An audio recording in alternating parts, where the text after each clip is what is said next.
के सब साथी, दुख में ना कोई मेरे राम, एक साचा दो জানা कोई। বলছেন দ্বিতীয় আর কেউ নেই, একমাত্র সুখকে সব সাথী, দুঃখ মে না কই। বলছেন সেই গজেন্দ্র বলছেন প্রভু আমি সবাইকে নিয়ে এসেছিলাম চৈত্র মাসের দিনে।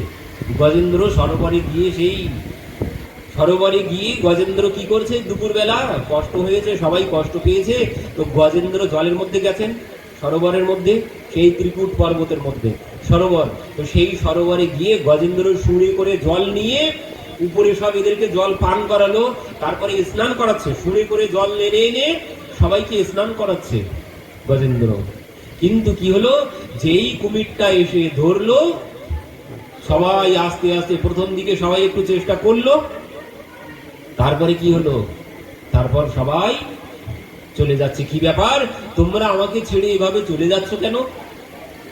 তো বলছেন আর কত কষ্ট করব, সবাই কষ্ট পাচ্ছে। পত্নী বলছে, পুত্র কন্যারা সব কষ্ট পাচ্ছে, আর কত চেষ্টা করব, হয় যাও না হয় উঠে এসো, হয় একেবারে যাও আর না হলে উঠে এসো, আর কত কষ্ট করব। তো বলে সবাই চলে যাচ্ছে। তখন গজেন্দ্র বলছেন, প্রভু হায় হায় হায়, যাদের জন্য আমি আজ এই অবস্থা, স্ত্রী পুত্রের সেবা করছিল, তাদেরকে স্নান করাচ্ছে, তাদেরকে জল পান করাচ্ছে সরোবরের ভিতর থেকে, মানে নিচে মুখে মানে ওই কানায় যেখানে নেমেছে সেখানে নামার পরে কি হয়েছে, জল ঘোলা হয়ে গেছে। তো সেই গজেন্দ্র কি করেছে, মাঝখান থেকে জল এনে শুরু করে পরিষ্কার জল তাদেরকে পান করাচ্ছে, তাদেরকে স্নান করাচ্ছে। কিন্তু কি হলো, সেবা করা এই তো সংসার ধর্ম, কিন্তু এটি কিন্তু সংসার ধর্ম। সংসার ধর্ম বড় ধর্ম, মানে দায়িত্ব, পতির দায়িত্ব, পত্নীর দায়িত্ব, পুত্রের দায়িত্ব, এগুলো ধর্মের মধ্যে পড়ে। তো সেই ধর্মই পালন করেছিল।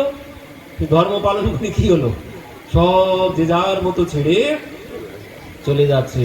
তখন গজেন্দ্র বলছেন, প্রভু এই জগতে কেউ কারো নয়, এখানে ওই সুখ কে সব সাথী, দুঃখ মে না কই। বলছেন এখানে সুখের সময় সবাই তোমাকে এসে ঘিরে বসে থাকবে, দুঃখের সময় কাউকে তুমি এখানে পাবে না। সেই সুরদাসজির একটা পদ আছে, উদ্ধব জব টেড়ো দিন আবে। উদ্ধব মানে সুরদাসজি বলছেন, গোপীরা বলছে উদ্ধবকে, জব টেড়ো দিন আয়ে, মানে দিন যখন খারাপ হয় না, তখন আর আত্মীয় বন্ধু বান্ধব কেউ ফিরে তাকায় না, সবাই দূর থেকে দেখে চলে যাবে, কেউ কাছে আসবে না। তো এখানে ওই সাথী যারা আছে, খেলার সাথী গো যারা, সাথে যে যাবে না তারা, একলাই চলে যেতে হবে, তোমাকে একাই যেতে হবে। তো এই যে ধর্ম পালন করে কি হলো, কিন্তু সেই গজেন্দ্র এবার কি করেছেন, ভগবানকে স্মরণ করেছেন, ভগবান এসে গজেন্দ্রকে উদ্ধার করলেন। ওই যে বললেন দুঃখের সাথী একমাত্র দীনবন্ধু, দিনের বন্ধু একমাত্র তিনি, তো তাকে ডাকলেন, তিনি এসে উদ্ধার করলেন। তো এই যে ধর্ম, এই জন্য মহাপ্রভু বললেন ও ধর্ম দিয়ে কোনো কিছু হবে না, চাই কি কল্যাণের জন্য। কল্যাণ কিসে হবে জীবের, বললেন জীবের কল্যাণ হবে পরম ধর্মে। ধর্ম প্রজ্জিত কৈতব অত্র পরমঃ নির্মৎসরানম শতম বিদ্যম বাস্তব মাত্র বস্তু শিবিদম তাপত্রয় উন্মূলনম। কি বলছে, ধর্ম প্রজ্জিত কৈতব অত্র পরমঃ, পরম ধর্ম চাই, পরম ধর্ম। পরম ধর্ম ছাড়া কিছুতেই আত্মকল্যাণ সম্ভব নয়। পরম ধর্ম কি, পরম ধর্ম এই হচ্ছে পরম ধর্ম। এই যে আমরা কথা শ্রবণ করছি, এটি হচ্ছে পরম ধর্ম। এটি কি, এটি পরম ধর্ম। আর এই সংসারের যারা দায়িত্ব পালন করছে তারা ধর্ম করছে। এখন আমার সময় নেই, এখন এই কাজ ওই কাজ, ছেলে বাড়ি আসবে, পতি বাড়ি আসবে, রান্না করতে হবে, সেই করতে হবে, এগুলো ধর্ম। কিন্তু আমরা যে এখানে বসে আছি, এটি হচ্ছে পরম ধর্ম। আর এতেই একমাত্র ভগবানকে প্রসন্ন করা সম্ভব, এতেই তার সাথে সম্পর্ক হবে, এই পরম ধর্মের দ্বারা, এই শ্রবণের দ্বারাই তার সাথে সম্পর্ক করা যাবে। তার সাথে সম্পর্ক না করতে পারলে কোনোদিন আত্মকল্যাণ হবে না। তার সাথে যদি একবার সম্পর্ক করে ফেলি তাহলে আর কোনো দুঃখ আমার ভোগ করতে হবে না, কোনো দুঃখ থাকবে না। দুঃখ থাকবে, থাকবে না তা নয়, সংসারের দুঃখ যাবে না, কর্মফল ও কোনোদিন যাবে না। যা যা করে রেখেছি ও ফল অবশ্য মেব ভক্তব্যম কৃতম কর্ম শুভম অশুভম, অবশ্যই ভোগ করতে হবে। কিন্তু কি হবে, মনটা যখন ভগবানের চরণে দিয়ে দেব, ওই যে ভগবানের সাথে যখন সম্পর্ক হয়ে যাবে, ভগবানের সাথে যখন সম্পর্ক করব প্রহ্লাদ মহারাজের মতো হবে। দুঃখ আসবে, কিছু হয়েছে, পাহাড় থেকে ফেলে দেওয়া হয়েছে, কোনো কিছু হয়নি প্রহ্লাদ মহারাজের। অগ্নিকুণ্ডের মধ্যে ফেলে দেওয়া হয়েছে, কোনো কিছু হয়নি প্রহ্লাদ মহারাজের। তো ঠিক তেমন দুঃখ আসবে সংসারে, দুঃখ আসবে না তা নয়, আসবে, কিন্তু কোনো কিছুই আমার হবে না, কোনো ক্ষতি তাতে হবে না, কোনো যন্ত্রণা তাতে আমার হবে না। এই হচ্ছে পরম ধর্ম। এই পরম ধর্ম, এই কথা শ্রবণ করলে, ভগবানের সাথে সম্পর্ক করতে পারলে, এই প্রেম ভক্তি লাভ করতে পারলে, এই হচ্ছে লাভ। এই প্রেম ভক্তি লাভ করতে পারলে কি হবে, কবিরদাসজিকে হাত পায়ে দড়ি বেঁধে কাশিধামে গঙ্গার জলে ফেলে দিয়েছে কবিরদাসজিকে। কারণ ভক্তের পিছনে তো সবাই লেগে থাকে, তো কবিরদাসজিকে হাত পা বেঁধে গঙ্গার জলে নিয়ে ফেলে দিয়েছে। তো কবিরদাসজি গঙ্গায় যখন ফেলে দেওয়া হয়েছে, কবিরদাসজি বলছেন, প্রভু তোমার নামে ভববন্ধন কেটে যায়, তোমার নামে ভববন্ধন কেটে যায়, আর এই হাত পায়ের বন্ধন কাটবে না। এই যেই বলেছেন, সঙ্গে সঙ্গে সমস্ত বন্ধন সব কেটে গেছে। কবিরদাসজি সাঁতার দিয়ে কিনারায় এসে উপস্থিত, সবাই দেখে অবাক। কেন? কারণ এনার প্রভুর সাথে সম্পর্ক হয়ে গেছে। এই জন্যে ও জগৎ যতই কষ্ট দিক না কেন, কোনোদিন কোনো কষ্ট বলে আর মনে হবে না। তো তার জন্য কি বললেন, এই যে প্রেম ভক্তি লাভের জন্য কি চাই বললেন, প্রথম শর্ত হচ্ছে শ্রবণ। শ্রবণ, কীর্তন, বিষ্ণু স্মরণম, পাদ সেবনম, অর্চনম, বন্দনম, দাস্য, সখ্য, আত্মনিবেদনম। এই 9টি গুণের দ্বারা, এই 9টি পথে আমি প্রেম ভক্তি লাভ করতে পারি। তবে কি একটি শর্ত আবার কি বলছেন, এক অঙ্গ সাধে কেহ সাধে বহু অঙ্গ, নিষ্ঠা হইলে উপজে প্রেম তরঙ্গ। বললেন যদি কোনো একটি অঙ্গের প্রতি তোমার নিষ্ঠা হয়ে যায়, তাহলে তুমি প্রেম ভক্তি লাভ করে যাবে, তোমার ওই ভগবানের প্রিয় তুমি হয়ে যাবে, ভগবানের সাথে সম্পর্ক তোমার হয়ে যাবে। এই ধ্রুব প্রহ্লাদের মতো অমন সম্পর্ক তোমার তার সাথে হয়ে যাবে। কখন? বলে নিষ্ঠা চাই। যদি 9টি অঙ্গের যে কোনো একটি অঙ্গে নিষ্ঠা তুমি অর্জন করতে পারো, তাহলেই তোমার কল্যাণ হয়ে যাবে। তো নিষ্ঠা কেমন একটুখানি বলে কথা বিশ্রাম দিচ্ছি। দেখুন, নিষ্ঠা যেটি সব থেকে আগে প্রয়োজন। নাম জপ করতে গেলেও নিষ্ঠা চাই, না হলেও নাম জপেও কোনো কিছু হবে না। এই শ্রবণেও নিষ্ঠা চাই। গুরু দীক্ষা গ্রহণ করে গুরুর প্রতি যদি আমার নিষ্ঠা না থাকে, ও দীক্ষা গ্রহণ করে কোনো লাভ হবে না। নিষ্ঠা চাই। যে কোনো একটি অঙ্গের প্রতি যদি নিষ্ঠা আমার হয়ে যায়, তাহলেই আমার তার সাথে সম্পর্ক আমার হয়ে যাবে, আমি তার সাথে মানে তার প্রিয় হয়ে যাব। তো নিষ্ঠা কেমন দেখুন, একটা উদাহরণ দিচ্ছি। কি বলছেন, একজন মানে ভক্তিমতী রাজকন্যা ছিলেন। রাজকন্যার নাম হচ্ছে বৈরাগ্যবতী রাজকন্যা, রাজার কন্যা। তো রাজকন্যার নাম বৈরাগ্যবতী কেন? কারণ এনার যখন একটু জ্ঞান হয়েছে, তখন থেকেই তিনি ওই বৈরাগ্যের কথা ছাড়া অন্য কোনো কথা বলেন না। কেউ যদি বলে দেখ কি সুন্দর ফুল ফুটেছে, তো সে কি বলে, ও 2 দিন পরেই তো শুকিয়ে যাবে, ও সুন্দর কি হবে, ও 2 দিন পরে আর কোনো সুন্দর থাকবে না। তো বললেন এই সুন্দর কখন হবে? বললেন এই 2 দিনের জন্য ফুটেছে, এর মধ্যে যদি ভগবানের চরণ পেয়ে যায়, তাহলেই এর ওই সুন্দরের মূল্য হলো, না হলে ও শুকিয়ে পড়ে গেল, কোনো লাভ হলো না। তো এই ফুল কোন ফুল? এই মানব শরীর রূপী পুষ্প। এই পুষ্প যদি ভগবানের সেবায় লাগে, তাহলে এর মূল্য হলো না হলে শুকিয়ে গড়াগড়ি দিল, কোনো লাভ হলো না। তো এই জন্যে সে এমন বৈরাগ্যের কথা বলে। তো এবার মহারাজ দেখে দেখে তো মহারাজের খুব একটা ভালো লাগছে না, বাবাও অতিষ্ঠ হয়ে গেছে, তার পিতা মহারাজ তিনিও অতিষ্ঠ হয়ে গেছেন। এবার কি হয়েছে, কেউ যদি নববিবাহিতা বিবাহ করে মহারাজের কাছে আসে, এবার ওনার সম্মুখে যদি পড়ে যায়, বৈরাগ্যবতীর সম্মুখে যদি পড়ে যায়, সেও তো ওই বৈরাগ্যের কথা শোনায়, স্ত্রী পুত্র বান্ধব যত মরি যাবে শত শত আপনারে হও সাবধান। এ কেউ কারোর না, এ যে তোমাকে এনেছে। এ বিবাহ কিসের জন্যে? সবাই নিজে সুখী হতে চাই, কেউ কাউকে ভালোবাসে না। এটাই হচ্ছে আসল সত্য, এটাই হচ্ছে জগতের আসল সত্য। বলছেন এখানে স্বার্থ লাগি করৌ সব প্রীতি, সুর মন সুর নর মুনি সবকে এহ রীতি, স্বার্থ লাগি করৌ সব প্রীতি। ও দেবতা বলুন আর মানুষ বলুন, সবার একটাই লক্ষ্য, নিজে সুখী হব তাই। অন্য কোনো কেউ কারো সুখে, মানে কেউ কাউকে সুখ দিতে চায় না, সবাই নিজে সুখী হতে চাই। এটাই হচ্ছে আমাদের সবার লক্ষ্য। আর এই কথা শুনলে কার মন ভালো থাকে?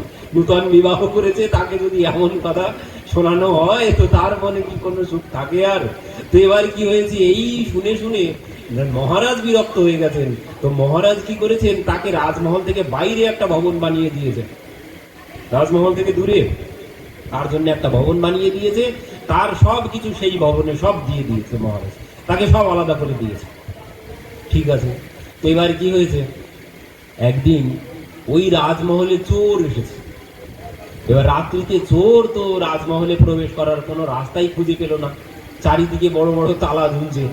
এবার এই ঘুরতে ঘুরতে ঘুরতে ঘুরতে ওই রাজকন্যার যে ভবন, সে তো তার বৈরাগ্য, তার কোনো কিছুতে আসক্তি নেই, রাত্রিতেও ঘরের দরজা জানলা সব খোলা। এবার ঘরের দরজা জানলা খোলা দেখে এই ভাবছে এই বাড়িতেই আমার চুরি করা যাবে। তো আগে একটুখানি বুঝে নি ব্যাপার কেমন, এখানে কি আছে না আছে। তো বাইরে দাঁড়িয়ে আছে। এবার বৈরাগ্যবতী, তার ভাবনা কি, তার ভাবনা হচ্ছে ওই, হে প্রভু, তোমাকে আমি চাই না, তোমাকে আমি চাই না প্রভু, আমার কোনো কিছু চাই না প্রভু, তুমি একজন ভক্ত পাঠিয়ে দাও, একজন ভক্ত পাঠিয়ে দাও যে আমার গুরু হতে পারে, একজন উপযুক্ত গুরু তুমি আমার জন্য পাঠিয়ে দাও। রাত্রিতে জেগে রাত 12টার সময় ভগবানকে বলছেন এই কথা, রাত্রিতে বসে বসে, হে প্রভু তুমি একজন গুরু আমার জন্য পাঠিয়ে দাও, তোমাকে আসতে হবে না। ভগবানের নাম করছে আর ভগবানকে এই নিবেদন করছে। আর সে চোর বাইরে দাঁড়িয়ে দাঁড়িয়ে এই কথা শুনেছে। চোর ভাবছে বাহ, এত সুযোগ পেয়ে গেছি। এবার চোর কি করেছে, মালিক জেগে আছে তাতেও কোনো অসুবিধা নেই, মানে যেখানে যেমন, চোরও খুব বুদ্ধিমান, তো ঠিক সেখানে তেমন হয়ে গেছেন। কি করেছেন, সেই চোর সাধু সেজেছে, মাটি কিছুটা নিয়ে কপালে বড় বড় তিলক করেছেন, সমস্ত দাদা সঙ্গে তিলক করেছেন, তিলক করে সাধু সেজেছে। সাধু সেজে ওই বৈরাগ্যবতীর ঘরের সম্মুখে গিয়ে উপস্থিত, মা ভিক্ষাম দেহি বলে দাঁড়িয়েছেন, মা ভিক্ষা দাও। আর যেই বৈরাগ্যবতী এসেছেন বলছেন, মা আমাকে ওই সমস্ত কিছু দিতে হবে না, মা তুমি আমাকে এক গ্লাস জল দাও, আমার পিপাসায় বুকটা ফেটে যাচ্ছে, আমি বড় পিপাসার্থ, তুমি আমাকে এক গ্লাস জল দাও।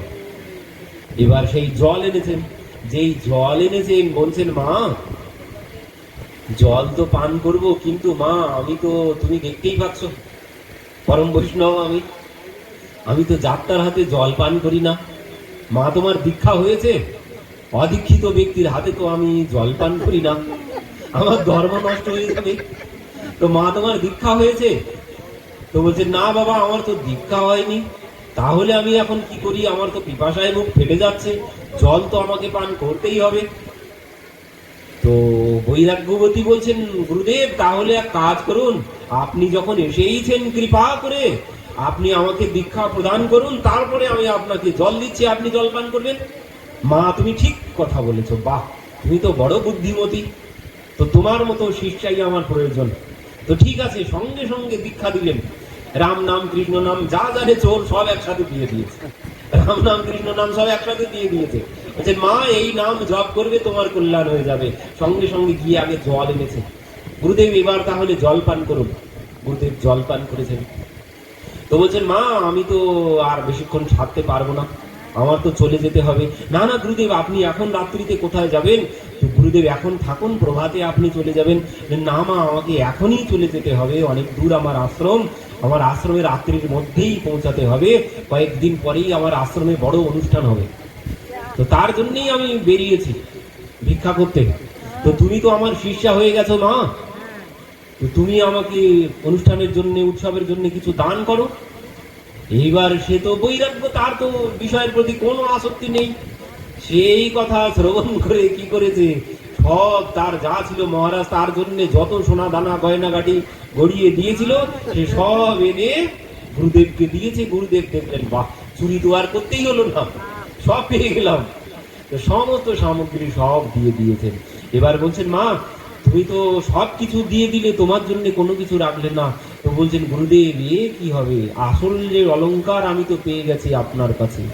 আসল অলংকার কি? নাম, ভগবানের নাম, এটাই একমাত্র অলংকার, এটাই একমাত্র সাথে যাবে, এই সমস্ত অলংকার কোনো কিছু সাথে যাবে না।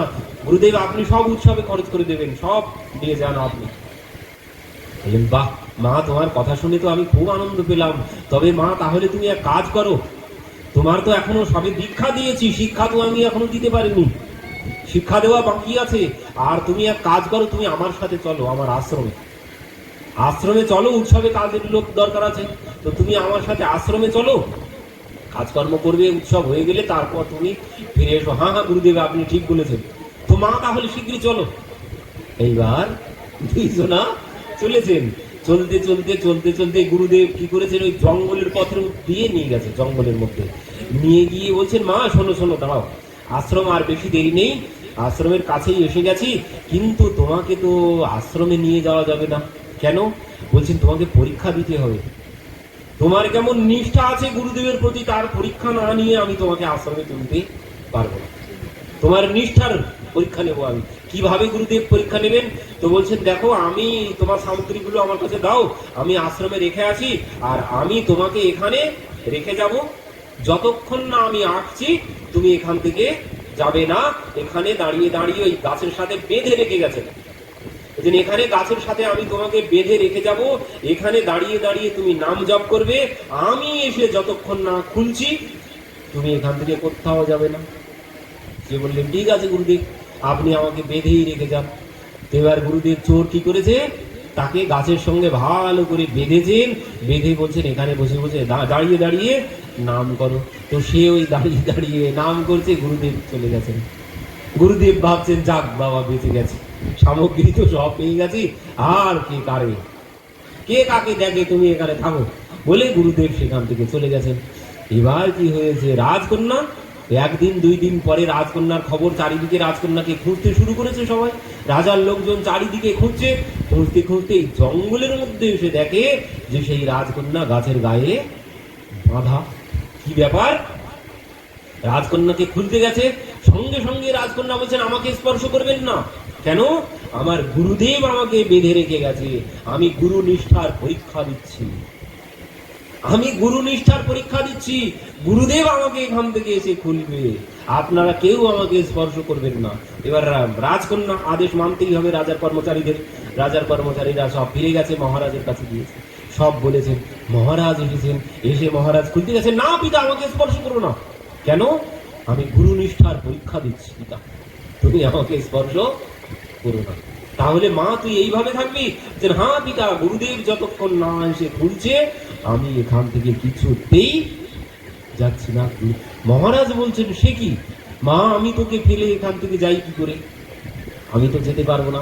বললেন না আমিও যেতে পারবো না, গুরুদেব যতক্ষণ না আসছে ততক্ষণ আমি এখান থেকে যাবো না। দেখুন কেমন গুরু নিষ্ঠা, এর নাম গুরু নিষ্ঠা। 4-5 দিন হয়ে গেছে সেইভাবে বাঁধা। মহারাজ এবার কি করেছেন না পেরে, ওই এলাকার যত বড় বড় সাধু সন্ত ছিল তাদের সবাইকে ডেকে এনেছেন এখানে। এবার তারা এসে বলছে মা তোমার গুরুদেবের নাম কি, তোমার গুরুদেব থাকে কোথায়, তোমার পরম্পরা কি? গুরুদেবের নামও জানি না, গুরুদেব থাকে কোথায় তাও জানি না, পরম্পরা কি তাও জানি না। মা ও তোমার কোনো দীক্ষাই হয়নি, এই দীক্ষায় তোমার কোনো কিছু হবে না। গুরুর নাম জানো না, নিজের গুরুর নাম জানো না, পরম গুরুদেব পরমিষ্ট গুরুদেব তো দূরের কথা, গুরুর নামই জানো না, পরম্পরা জানো না, গুরুদেবের বাড়ি কোথায় তাও জানো না, ওই দীক্ষায় তোমার কি হবে? ও দীক্ষায় তোমার কোনো কিছু হবে না, তুমি বাড়ি চলো। আমি কিছুতেই যাব না, গুরুদেব যতক্ষণ না আমাকে এখান থেকে উদ্ধার করছে। এবার সেই সাধু সন্ত তো বড় মুশকিলে পড়েছে। মহারাজ বলছেন, দেখুন বাবা কি করবো এখন, আপনারাই ব্যবস্থা করুন। তো এবার সেই সাধু সন্ত কি করেছে, সেই জঙ্গলের মধ্যে মহারাজকে বলছেন, মহারাজ আপনি এখানে যাগযজ্ঞের ব্যবস্থা করে দিন, আমরা এখানে যাগযজ্ঞ করব। তো সেইবার মহারাজ সব ব্যবস্থা করে দিয়েছে। সাধু সন্তরা সেখানে যজ্ঞ করতে শুরু করেছে। কিসের জন্য যজ্ঞ করছেন? দেবর্ষি নারদকে আহ্বান করার জন্য সাধু সন্ত যজ্ঞ করছে। এবার সেখানে কয়েকদিন ধরে যজ্ঞ হলো।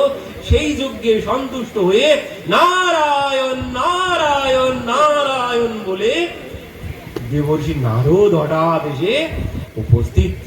দেবর্ষি সাধু সন্তকে বলছেন, বলুন কি জন্য আমাকে স্মরণ করেছেন? দেবর্ষি বলছেন, সাধু সন্ত বলছেন, হে দেবর্ষি, আপনি কৃপা করে আমাদের রাজকন্যাকে বোঝান। কি বলছেন? ওনার কাছে শুনুন, ওনার গুরুদেবকে, ওনার গুরুদেবের নাম কি, ওনার পরম্পরা কি, ওনার দীক্ষা কি, সত্যি কোনো দীক্ষা হয়েছে কিনা আপনি জানুন। আমাদের কথা তো সে নিচ্ছেই না, আপনি বোঝান। দেবর্ষি নারদ গিয়ে জিজ্ঞাসা করছেন, মা তোমার গুরুকে, তোমার গুরুদেবের নাম কি, তোমার গুরুদেবের বাড়ি কোথায়, তোমার পরম্পরা কোন পরম্পরায় তুমি? কিছু জানি না। মা তাহলে তুমি কেমন দীক্ষা নিয়েছো? তোমার ওই দীক্ষায় কোনো কিছু হবে না, তুমি যদি চাও আমি তোমাকে দীক্ষা দেব, তুমি বাড়ি চলো, তুমি বাড়ি চলো, আমি তোমাকে দীক্ষা দেব। আমার শিষ্যদের কথা তুমি জানো? দেবর্ষি নারদের শিষ্য কারা? ধ্রুব মহারাজ, প্রহ্লাদ মহারাজ, আর একজন, আরো একজন ছিলেন একজন, তার নাম চন্দ্রহাস, রাজা চন্দ্রহাস, একদম সমান সমান শিষ্য তার। তো মা আমি তোমাকে দীক্ষা দেব। না দেবর্ষি, আমার দীক্ষা হয়ে গেছে, আমি আর কারো কাছে দীক্ষা নিতে চাই না। আমার গুরুদেব এসে আমাকে যতক্ষণ না এখান থেকে উদ্ধার করছেন, খুলে দিচ্ছেন, আমি এখান থেকে কিছুতেই যাব না। তাই আমার জীবন চলে যাক, কিছুতেই আমি যাব না। দেবর্ষি নারদ বলছেন, মা তোমার গুরুদেব কোনো গুরুদেবই না, তোমার গুরুদেব আসবে না, আর তুমি বাড়িতে চলো, কিছুতেই যাব না। এবার দেবর্ষি নারদ কি করেছেন? দেবর্ষি নারদ বাধ্য হয়ে প্রভুকে ডেকেছেন, প্রভুকে স্মরণ করেছেন। ভগবান এসে উপস্থিত। দেবর্ষি নারদকে বলছেন, বলো কি হয়েছে? বলছেন, প্রভু এই যে এনাকে বলুন, রাজকন্যাকে বলুন, রাজকন্যার গুরুদেবের সংবাদ নিন, রাজকন্যার গুরুদেবকে জানুন তো। তো ভগবান গিয়ে জিজ্ঞাসা করছেন, মা তোমার গুরুদেবের নাম কি, তোমার গুরু পরম্পরা কি, তোমার গুরুদেবের বাড়ি কোথায়? তো বলছেন, ও সব তো কিছু জানি না। তাহলে মা তোমার কেমন দীক্ষা হয়েছে? কোনো দীক্ষা হয়নি, বাড়ি চলো।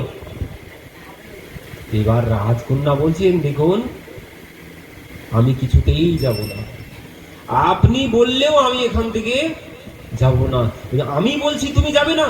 যে না, আপনি বললেও আমি এখান থেকে যাব না, আমার গুরুদেব যতক্ষণ না আসছে ততক্ষণ আমি এখান থেকে যাচ্ছি না। ভগবান বলছেন, মা তোমার গুরুদেব কোনো গুরুদেবই না, তোমার গুরুদেব একজন চোর, তোমার গুরুদেব একজন চোর, তোমার চোর গুরুদেব, তোমার ওই গুরুদেবের দীক্ষায় কোনো কিছু হবে না, তুমি বাড়িতে চলো, আমার কথা গ্রহণ করো। রাজকন্যা বলছেন, ও আমার গুরুদেব যেই হোক, আমি এখান থেকে কিছুতেই যাব না। এবার ভগবান দেবর্ষি নারদকে বলছেন, কি করবো এখন? দেবর্ষি নারদ বলছেন, প্রভু আমি সমস্যায় পড়ে আপনাকে ডেকেছি, আপনি বুঝুন কি করবেন এখন। এবার ভগবান কি করেছেন? হনুমানজিকে স্মরণ করেছেন।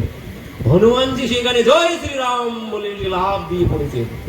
হনুমানজি যখন এসেছেন, প্রভু বলছেন, হনুমানজি বোঝাও, বোঝাও রাজকন্যাকে। হনুমানজি গিয়ে বলছেন যে, মা তোমার গুরুদেব চোর গুরুদেব, তোমার ওই দীক্ষায় কোনো কিছু হবে না।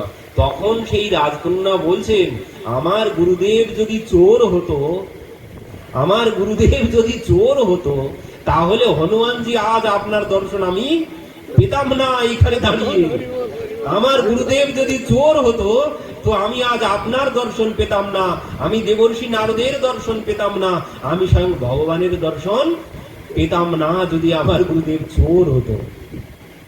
তুমি বিশ্বাস করছো না তোমার গুরুদেব চোর, তুমি আমার কথা বিশ্বাস করছো না? না হনুমানজি, আমি আপনার কথা বিশ্বাস করতে পারছি না। আপনারা যখন এসেইছেন আমার গুরুদেবও আসবেন। ভগবান বলছেন হনুমানজি কি হবে? হনুমানজি বলছেন কি করব প্রভু? তখন ভগবান বলছেন হনুমানজিকে, বলছেন যাও হনুমান, তোমার তো সব শক্তি আছে, অষ্ট সিদ্ধি নবনিধিকে দাতা তুমি, তোমার মধ্যে সব সিদ্ধি আছে, সেই সিদ্ধির দ্বারা তুমি দেখো যে সেই গুরুদেব কোথায় আছে, গুরুদেবের বাড়ি কোথায়, গুরুদেবের ঠিকানা জেনে সেখানে তুমি চলে যাও। তো সেই হনুমানজি নিজের সিদ্ধি প্রকট করে তাদের দ্বারা জেনে গেলেন সেই গুরুদেব কোথায় আছে। জেনে সেখানে গিয়ে উপস্থিত এক লাফে সেই গুরুদেবের পেছন দিকে গিয়ে উপস্থিত, জয় শ্রীরাম বলে ঝপ করে লাফ দিয়ে পড়েছেন গুরুর পিছন দিকে। আর সেই গুরু তখন কি করছিল? হনুমানজি যেই গুরুদেবের পিছন দিকে গিয়ে ঝপ করে জয় শ্রীরাম বলে লাফ দিয়ে উঠেছেন, ওদিকে তো সেই গুরুদেবও লাফ দিয়ে উঠেছে ঝপ করে। কেন? যে গুরুদেব এক বাড়িতে চুরি করছিল রাত্রিতে, গুরুদেব এক বাড়িতে চুরি করছে আর হনুমানজি সেখানে গিয়ে জয় শ্রীরাম বলে লাফ দিয়ে উঠেছেন। এবার যেই পড়েছেন সেখানে গুরুদেব ভয় পেয়ে পেছন জুড়ে দেখছেন যে রামদূত আপনি এখানে, হনুমানজি রামদূত আপনি এখানে, আমি তো ভেবেছিলাম যমদূত এসেছে, কারণ আমি যা কর্ম করেছি আমার জন্য যমদূত ছাড়া আর কেউ আসবে না। আমি যা কর্ম করেছি জীবনে, পাপের তো আমার শেষ নেই, তো আমি যা কর্ম করেছি আমার জন্য তো যমদূত ছাড়া কেউ আসবে না, তো রামদূত আপনি কৃপা করে আমার সম্মুখে। বলছেন হ্যাঁ, আপনার সম্মুখে আমি কৃপা করে উঠেছি। কেন? বলছেন আপনার শিষ্যার জন্য আজ আপনি আমার দর্শন পেয়েছেন। শুধু আমার দর্শন নয়, আরো দেখবেন, চলুন আপনার কত বড় সৌভাগ্য। কোথায়? বলছেন চলুন। তো সেই হনুমানজি সেই চোরকে কাঁধে করে নিয়ে এক লাফে সেইখানে এসে জয় শ্রীরাম বলে প্রভুর সম্মুখে এসে দাঁড়িয়েছেন। এসে দেখছেন সেই রাজকন্যা আজ 15-20 দিন হয়ে গেছে সেই গাছের গায়ে বাঁধা। মা তুমি এইভাবে এখনো এখানে দাঁড়িয়ে আছো? যে হ্যাঁ গুরুদেব, আপনি বলে গেছেন আপনি এসে আমাকে এখান থেকে উদ্ধার করবেন। তখন সেই গুরুদেব শিষ্যার চরণে পড়েছেন, পড়ে বলছেন মা আমি আসলেই কোনো গুরুদেব না, আমি আসলেই তো চোর ছিলাম, তোমার জিনিসপত্র চুরি করার জন্য আমি এই ছলনা করেছি মাত্র, আমি কোনো গুরুদেব না। কিন্তু শিষ্যা বলছে না গুরুদেব, আপনি আমার গুরুদেব, আপনি যদি গুরু না হতেন আজ এইখানে এত বড় বড় সাধু সন্তের দর্শন আমি পেতাম না, আমি দেবর্ষি নারদের দর্শন পেতাম না, আমি ভগবানের দর্শন পেতাম না, আমি হনুমানজির দর্শন পেতাম না, আপনি যদি গুরুদেব না হতেন। কিসের প্রমাণ? এই হচ্ছে নিষ্ঠা। ও গুরুচোর হোক তাতে কোনো দুঃখ নেই, শিষ্য যদি নিষ্ঠাবান হয় ও গুরু কি করবে? ও গুরু যাই হয় হোক, ও গুরুও পথে এসে যাবে যদি শিষ্যের নিষ্ঠা থাকে। ও গুরুর বিচার আমাকে করতে হবে না, আমার নিজের বিচার নিজেকে করতে হবে। আমি কোথায় আছি, আমার গুরুর প্রতি আমার নিষ্ঠা আছে কিনা। নিষ্ঠা হইলে উপজে প্রেম তরঙ্গ। নিষ্ঠা চাই, নিষ্ঠাতেই একমাত্র প্রেম ভক্তি লাভ করা যাবে। নিষ্ঠার দ্বারাই ভগবানকে পাওয়া সম্ভব, অন্য কোন পথে ভগবান পাওয়ার রাস্তা আর নেই। একমাত্র নিষ্ঠা চাই।